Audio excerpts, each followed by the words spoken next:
खूनी कुआं। सीमा गर्मियों की छुट्टियों में अपनी नानी के गांव आई थी।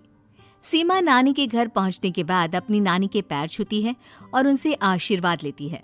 तभी उसकी नानी उससे कहती है, इतनी बड़ी हो गई मेरी सीमा, चल जल्दी से हाथ मुंह धो ले, मैं तेरे लिए खाना लगा देती हूँ। भूख लगी होगी ना? हाँ नानी, भूख तो लग रही है मुझे, आपके हाथ के बने हुए पीले दाल और चावल खाने की। कितना टाइम हो गया है मुझे आपके हाथ का बना हुआ दाल चावल खाए हुए। तू तो नौकरी में व्यस्त थी, तो तुझे कहाँ से टाइम मिलेगा अपनी नानी के लिए?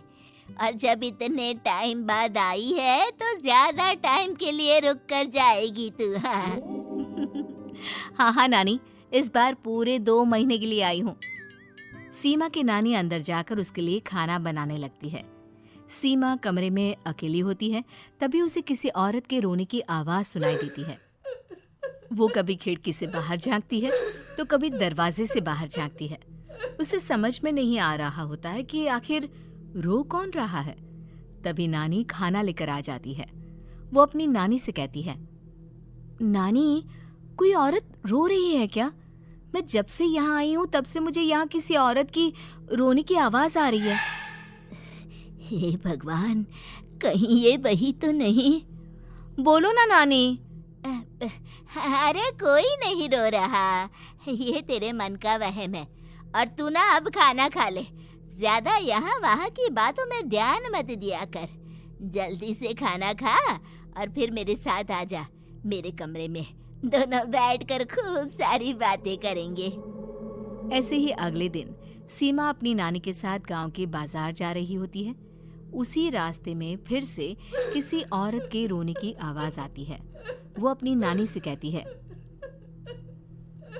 अरे नानी, क्या सच में तुम्हें अभी भी किसी औरत की रोने की आवाज नहीं सुनाई दे रही?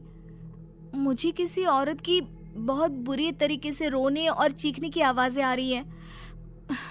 मैं बहुत परेशान हूँ नानी, आखिर ये कौन है?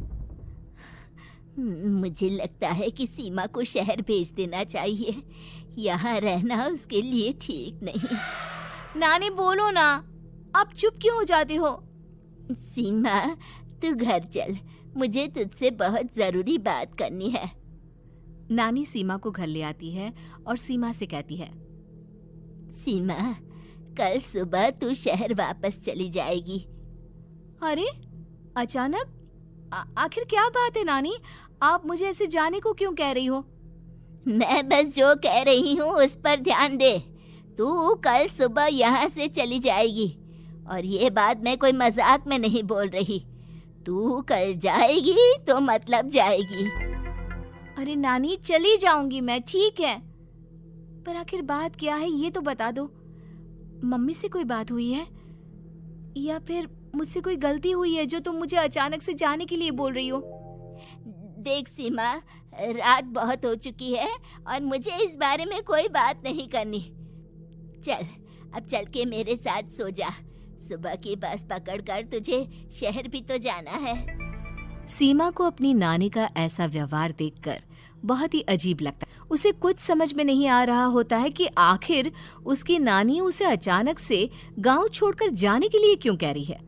ये सारी बातें सोचते सोचते सीमा की आंख लग जाती है और वो अपनी नानी के साथ सो जाती है। ऐसी ही आधी रात को सीमा को फिर से किसी औरत की रोने की आवाज सुनाई देती है।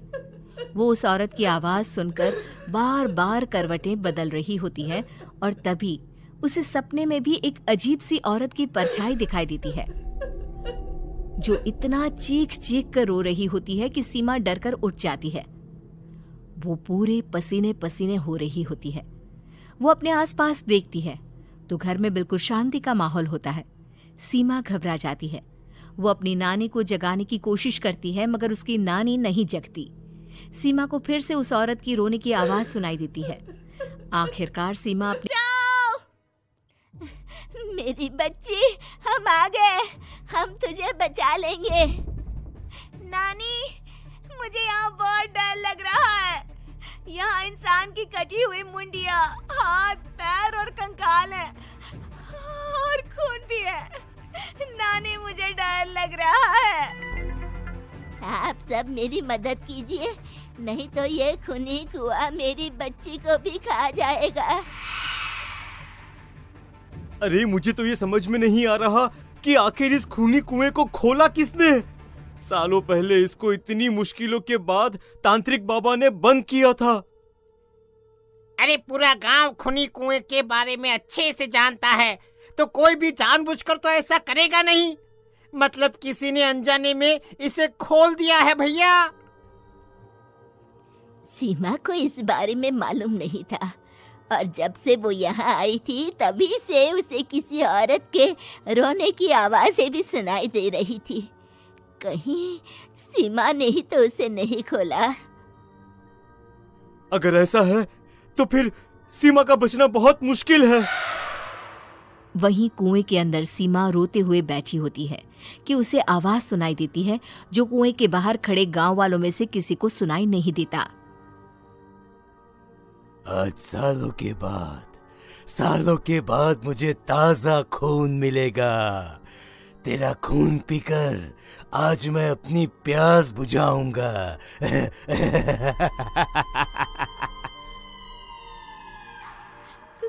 कौन है? मत मारो प्लीज, मुझे जाने दो प्लीज। मैंने किसी का क्या बिगाड़ा है?